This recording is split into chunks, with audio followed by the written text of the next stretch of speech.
Hello दोस्तों, नमस्कार। स्वागत है आप सभी को हमारे चैनल पर।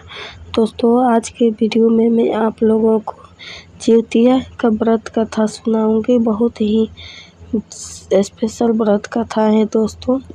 आज जिउतिया में कथा सुनना और कहना बहुत अच्छा और शुभ माना जाता है, जिससे बच्चों की जिउतिया का त्यौहार करने से बच्चे और पति की उम्र लंबी होती है।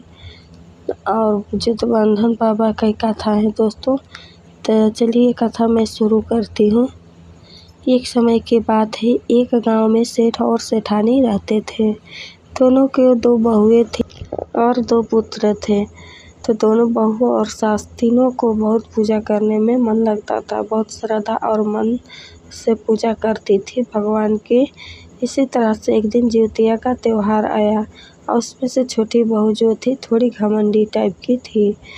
एक दिन जब जिउतिया का त्यौहार आया तो तीनों सास बहू ने मिलकर व्रत रखा। सास और बड़ी बहू ने पहले कुतिया का भोजन कराया, इसके बाद खुद भोजन किया। और उसमें छोटी बहू जो थी वो कुत्तों का भोजन नहीं कराया, पहले ही खाने बैठ गई। तो वो लोग मछली खाकर व्रत करते थे। जब वो मछली खा रही थी तो उसी समय एक कुतिया आ गई उसके पास और आकर कुछ दूर से ही मतलब छोटी बहू को कुतिया देख रही थी कि मतलब वो और आस मन में रखी थी कि शायद उसको भी कुछ मिल जाए खाने के लिए। लेकिन छोटी बहू इतना घमंडी प्रवृत्ति की थी कि वह नहीं दी, कुतिया को नहीं दी, भोजन नहीं कराया। और वो जो भोजन था उसमें से जो मछली का कांटा था वो खा रही थी, तो ज़मीन खोद के ज़मीन में गाड़ दिया और चावल खाई, भात मछली खाई, लेकिन वो कुतिया का भोजन नहीं कराया। कुतिया प्रेग्नेंट थी और ऊपर से कुतिया को मारकर भगा दी। तब क्या हुआ, कुतिया को जब मार के भगाई तो कुतिया ने श्राप दे दिया कि जाओ, तुम्हारा बच्चा तो होगा लेकिन बच्चे की कोई वृद्धि नहीं होगी। तो कुतिया का श्राप लग गया। कुछ दिन बाद में दोस्तों सेठ के दोनों बहुओं ने प्रेग्नेंट हुई। और प्रेग्नेंट होने के बाद कुछ दिन बाद में दोनों ने एक नवजात शिशु का जन्म दिया।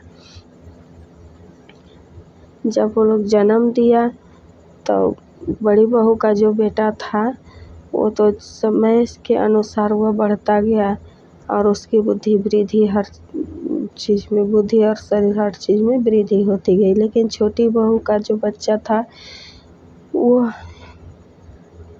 उसके शरीर में कोई वृद्धि नहीं होती थी। 5-6 साल बीतने के बाद भी वह बच्चा जैसा था वैसे के वैसे ही रह गया, छोटी बहू का बच्चा।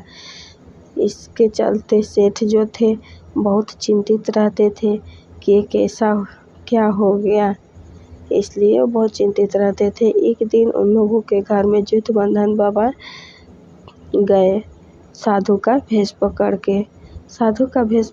जब जितबंधन बाबा उन लोगों के घर गए तो सेठ बहुत रो रहे थे और बोले कि मेरे 2 नाती हैं, दोनों बहुओं के एक बच्चे हैं, लेकिन हे भगवान, हे बाबा, एक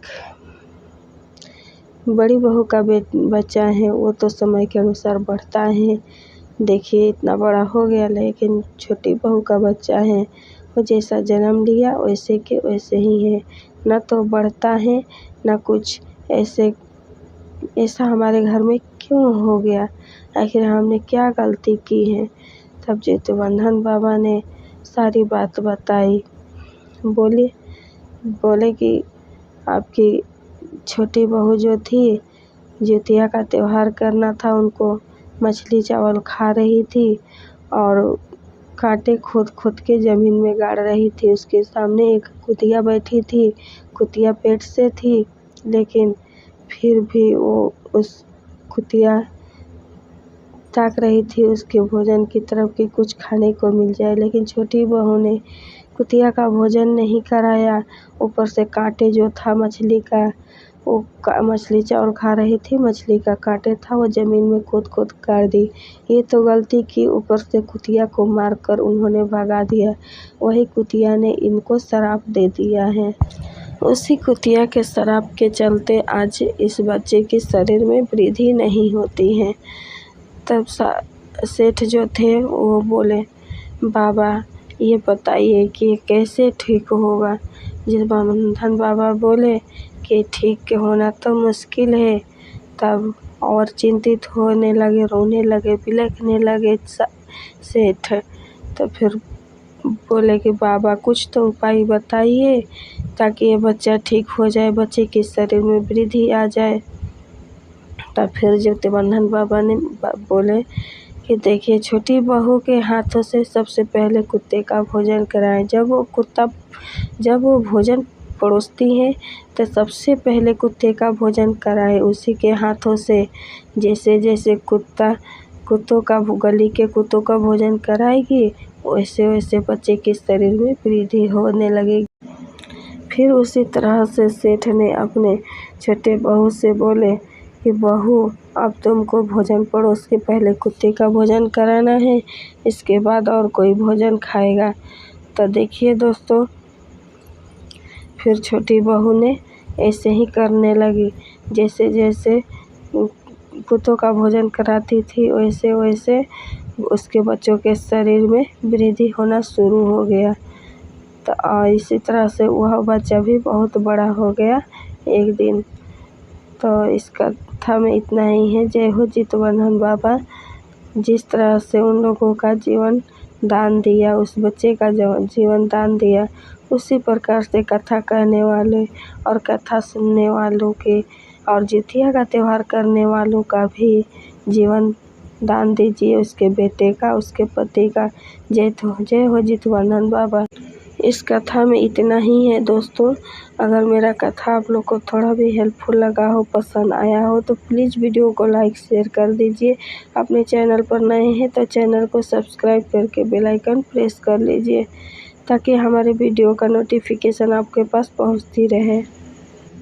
और दोस्तों, मैं आप लोगों को बता दूं कि इसी चैनल पर मैं सिलाई भी सिखाती हूं। आप लोगों को सिलाई भी सीखना हो तभी आप लोग हमारे चैनल को सब्सक्राइब करके बेल आइकन ऑन कर लीजिए। तो धन्यवाद दोस्तों, मिलती हूँ अगले वीडियो में।